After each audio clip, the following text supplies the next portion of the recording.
So it's another day, another mock, following the same rules as yesterday.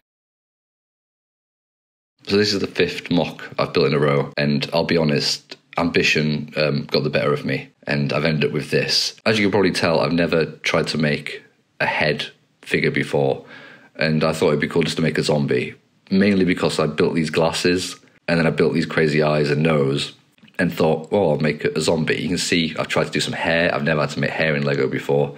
And you've got some brains at the top. And it's made use of all these green tiles and green sand pieces I've used.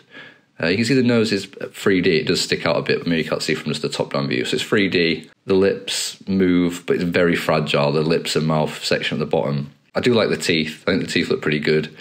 But if I flip it over to the side, you can see that it's, just like pretty much a 2D picture of a zombie head. Well, that's what it's meant to be.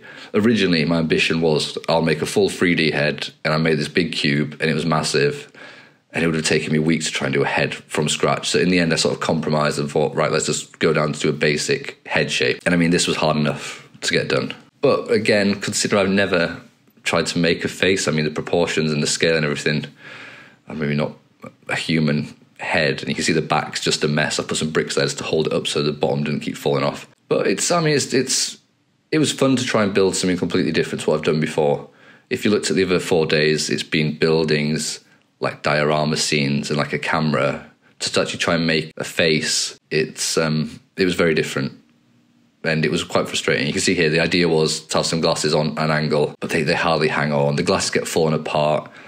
The movable mouth and lips, quite a cool thing, I think. But it was good to try and do sort of one of these classic Lego things, building a face, but it's not my sort of thing. It wasn't the most enjoyable build.